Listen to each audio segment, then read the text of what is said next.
Hey everybody, Mccullers 31 back from FSI DFS to break down the Wednesday double slate that we have for Major League Baseball for 414.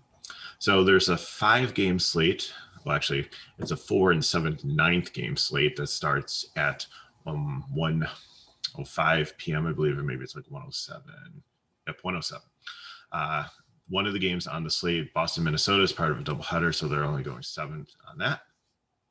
And then let's see, we've got a 7 game slate at night starting at, I think it's 7:05, possibly 7:10 because the 7:05 game has severe weather concerns with Baltimore and Seattle. Matt Harvey's on the mound for Baltimore, so I'm hoping that game plays because I love Seattle bats against Matt Harvey, but we'll see. But let's start with the early slate. I think it's pretty simple. No weather concerns. Like I said, you have the 7 inning game between Boston and Minnesota there. But I think if you're looking for pitching, we want to start with Corbin Burns. I think he's the cash lock. Chicago Cubs have been horrible recently. The last 2 pitchers against them did very well. And I think Burns, who's a strikeout pitcher, can go there, and he's definitely the best play on the slate there. So who to pair him with? Well, on a 5 game slate, not too many options. So I kind of like Maeda, even though it's a shorter game. I think that he definitely can get some strikeouts against this Red Sox lineup, and they have hit at times, but not always. So, and he's showed pretty good control and pretty good in his first starts in spring training. So, Maeda would be my SP2, and it's really not bad because that leaves you $4,150 for the rest of your lineup, which is not bad at all. If you want to get a little creative, maybe have a little differentiation from if everybody goes Burns and Maeda, I think Evaldi on the other side too. The Twins are 15th in K rate. He's a ground-bound pitcher. He gets high swinging strikes, and he doesn't walk many people. So I think he'll definitely be pretty efficient in that game also. And another option, I don't like Jake Arrieta against Milwaukee, even though they've struggled at times. His strikeout rate, I think, is like 14%, so he shouldn't generate a lot there. The Kluber and Stripling in the Jays and the Yankees game, again in that spring training park in Florida, has such a high total. I don't really like either one of them. And I guess maybe I can make a case for Canning against Kansas City. He is 8-2. Kansas City is still, they have some potential in this lineup, but I think it'll be better once they get all their guys back from injury. Right now, like Carlos Santana and Merrifield don't really have high strike out rates, but the rest of them are over 20%, and some of them are up in the high 30s and 40s, like Soler and Benintendi and Isbell. So definitely some Ks in that lineup. I think the Angels will definitely, Brad Keller's definitely not a pitcher to take. I think he might be statistically one of the worst pitchers on the slate. So I think, there's win activity for Cannon. I think he goes some innings. He might give up some runs and some hits and stuff, get some Ks, but if you want a differentiation off the 2 and somebody that's not going to get blown up and not score you negative points, I think, there's the place to look. The only other guy I might consider would be Joe Ross. He's up against Adam Wainwright. I think, they're pretty neutral, but when I get the bats, I'll tell you why I like that situation. So moving on to bats, I think, well, the easiest thing to do, like I said, if you play Burns and Maeda, it gives you $4,150 left in DK. If you make a mini stack of Toronto, that's kind of down a little bit lower against Kluber, and you take Biggio, Tellis at first, and Jansen, if they're all in the lineup, that would possibly give you a 5, 7, 8 stack. You can stack any of the Yankees that you want, pretty much. If you want to take Gary, then you're going to have to, remove the catcher and figure out something else there. If you want him in the stack or any of the other the plays, but like first and third aren't really strong plays in the Yankees lineup. If you want to take the Angels and against Keller, that stack fits in there. Again, you might need to sub one player in and out or so. Or I think the other stack is Toronto, so you wouldn't use those three. You'd use guys higher up, but they're relatively fairly priced. You're talking like 4.7, 4.7, 4.9. Grichuk is 3.8. Biggio's 3.9. So I think even if you mix and match them, and you can play you can't play the Toronto catcher, but there's definitely some catcher options that are pretty low price if you want to pay down. I mean, obviously, like Perez is in a good situation. I'd avoid the bats probably from Minnesota and Boston because you're only getting like 2 to 3 at bats there with the shortened game. If you think it's to be a high scoring game, which the total of the game is pretty low, so possible mild precipitation there. It's like 25%, but it seems like it's been more like snowflakes and rain recently the week there. But if you take like a cheap catcher like Gomes at like 3.4, or Suzuki, not Stashy, is out for an IL. Because Suzuki is a decent hitting catcher against Keller, so there's some options there. So I kind of think it's a nice little slate. And again, I think it's Burns, Maeda, Tellis, Jensen, and Biggio, like little stack there, and then throw in whoever else you want, mix and match, stack Angels, stack Yankees. I think that Toronto is going to hit Kluber also. For GPP, I'm stacking Washington today. They historically have some good numbers. Of course, Wainwright. They haven't started out the season great, but I think today might be the breakout day. So I'm taking a full stack. I haven't decided which ones I'm taking. I'm hoping Harrison's in because I really like him at 3.2. But, Turner, Soto, I think Soto's probably my favorite play in there. Bell at 3K is definitely underpriced as a switch hitter. Schwarber, lefty versus him. So going GPP for Washington, bold call. I think they put up 5 or 6 runs today. So, okay, let's switch to the night slate. Like I said, weather will be a concern for Baltimore and Seattle. There's a very high % chance of rain there. So maybe it's just a delay. Good thing is at least it's the first game on the slate. So we kind of should have a picture before lock of what to do there. But we kind of need it because I really need the value for those Seattle bats. And I think they're probably in the best smash spot versus Harvey, both right and left-handed. Kyer Seager could be like one of the best plays on the slate there, having his lefty power against Matt Harvey. The other mild concern is the Miami-Atlanta game, 35%-ish chance of rain through the game, but it doesn't seem like it's going to be a complete washout, so they probably can get that win in. So not sure about pitcher there, but let's get to that in a second. So pitching wise for this, there's no over 10K pitchers, which is kind of nice. But the other problem is that you have 3 pitchers that are in like the high 9K range. So pitching could potentially be a little bit pricey. So I think my favorite pitcher on the slate is May of the Dodgers, playing the Rockies. We know the Rockies aren't great away from Coors. They only have a 2.86 total right now. And obviously the win equity there. But the thing is Dustin May, if he gets touched up a little bit, besides Bauer, it seems like all the rest of the Dodgers, since they have such a great bullpen, have a short hook, so it might only go 5 or 6. He's 9.4, so but he's definitely, I think, is the highest potential scoring pitcher on the slate. The next one I would look at is going to be Lance McCullers. He takes on Detroit, and I know Detroit did really well. Talked about in the video yesterday. They're against Odorizzi, who was kind of like a fill-in pitcher for Houston, but and they scored some runs last night, which was good. But today, I don't think so. And I think some people might go back to the well on him. I think it's going to be very dangerous because he's uh, he doesn't give up much hard contact at all. And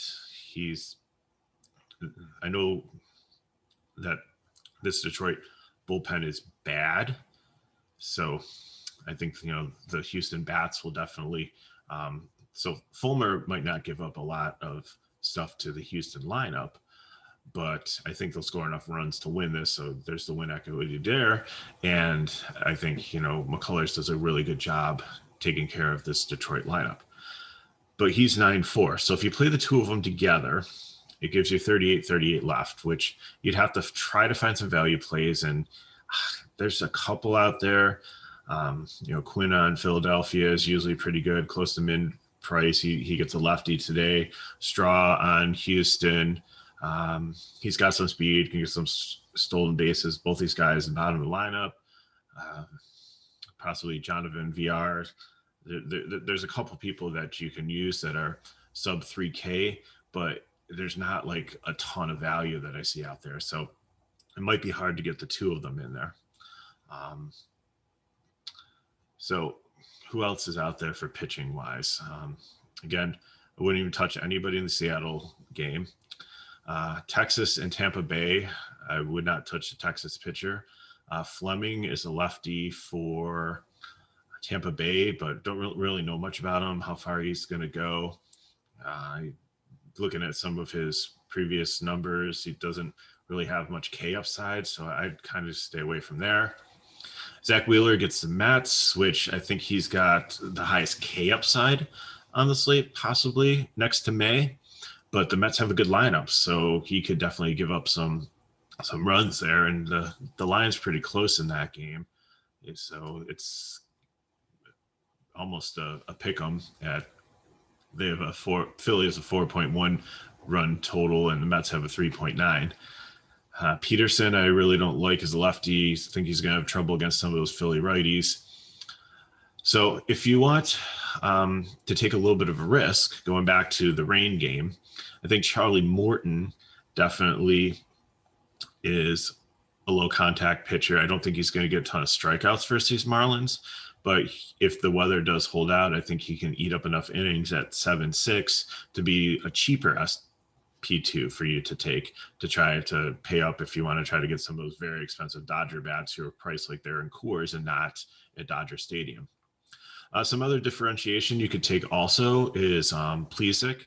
He's 9.7, which again is expensive. So if you can find some bats to work in your lineup that are some good value, or the Seattle game definitely plays, there might be some plays on both sides of the plate there to take for some value that are in really good situations. So Plesac at 9.7 against this White Sox team who we talked about started out the year, hitting pretty well, but then slowed down a little bit. They lost Anderson. He's going to be out a couple more days. I think he returns either Thursday or Friday. And then Jimenez is still out of that line. So there's some opportunity there. And then Rendon on the other side, who was scratched the other day, I think because of illness it was. Cleveland has done well also, but the totals in this game, it's only a 7.5 total, and I think it's going to be a pitching duel between them. And so I think there's some merit if you want to take a chance and get these guys. I think they'll score you some points and get you off maybe the chalk if something weird happens with either McCullers or May. But that's pretty much what we have for pitching. So let's look at hitting. Obviously, the Dodgers are in a great situation. They're up against John Gray, who did well against them in Coors, but still, I think these Dodgers are so good, but they're priced so high. The cheapest guy, if the bottom of the lineup, if you do get like Lux or Pollock or McKinstry, if those guys start and, there's 3.9, 3.5, 3K, two of them at least would have the split advantage. So kind of like that, but bets, talking 5.7, Seager 5.5, Turner 5.2 to get some decent pitching tonight, which is probably going to score a decent amount of points, and to get some of these Dodger bats, it's going to be a struggle.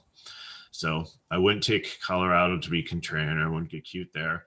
I really don't like any of the bats in the Cleveland Chicago game. Again, low total. I think he's going to have good pitching there, and some of the prices are pretty high. Like their best batters could probably be like Abreu and Ramirez, and they're both 5.7 prices if they're the Dodgers. So I think Neidert for the Marlins has had some control issues. I know the Braves haven't lit the world on fire so far yet this season, but definitely think it'll come together. Freeman has been hitting well. He has a split advantage. Osuna had a big game yesterday. Diarno is a good LB switch hitter. Acuna, I mean, there's definitely some potential there. They're a little bit cheaper than the Dodgers. No, Acuna's 6.1. Wow. I don't think we can get there. So again, with the weather too, it's 30% chance of precipitation. So we'll have to see there, but maybe looking at GPP, if you take some lower price pitchers and you want to stack the Braves or throw some one-offs in there, I think Freeman, Ozuna, definitely, Acuna, that's a high price there for him. So where can we find some bats? Houston, I mean, they let us down 2 days ago. Did okay yesterday. I think, again, like I said, Straw is okay in there, but Fulmer, I like Houston against more of the bullpen, not Fulmer. Fulmer is a decent major league pitcher. He's a righty. So maybe some like Alvarez or Brantley hits both sides of the plate pretty well, or Tucker might be in play. Again, I wouldn't go to the Detroit against McCullers for value like we did yesterday. So that takes us to the Tampa Bay and Texas game. And again, I said Arihara, I don't really like as a pitcher there. And Fleming is pretty new at 8.2 is pretty high priced on DK, but not really a strikeout pitcher. So I think we can find some value with Texas, especially the catcher position. Looking at Trevino, he's at 3.1. Dahl at 3. Gallo's only 3.7 too. It's a lefty and lefty matchup. Kerner is 4.2 leading off, and he has some speed to steal some bases. But I think where we need to go is this Tampa team here. Meadows leading off. I think he could be one of the best plays on the slate price wise, and low, definitely lefty there. Also FanDuel, he's like criminally low. I think he's almost free. I think he's below 3K. He's like 2.8, 2.9. So that's just crazy. Teshugo, there's some nice pieces here in the 3K,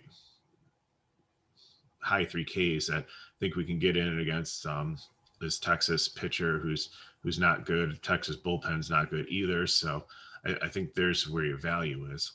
And then finally, looking at this, if this game does go at 7:05, the Seattle against Baltimore, I love him against Matt Harvey. Hager leading off. Harvey is equal opportunity bad versus both sides of the plate, so don't feel that you can't play righties against him. France is a really good hitter. Seager, like I said, is probably, if this game plays, the best game play on the slate. Meadows would be next after that. Marmelos, 3.6, lefty, hitting fourth, playing first base. And even Trammell, he had a good preseason. Even catcher there, Torrance is batting fifth there. He's only 3.7. So White, first base, like him too. So, definitely some pieces here.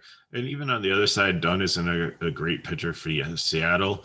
And even though the Baltimore bats have gone up significantly since the beginning of the season, I think still like DJ Stewart, I always like him versus a right-hander. And I think at 2.8 for an outfield spot, I'd like him over, like Quinn, who is 2.2.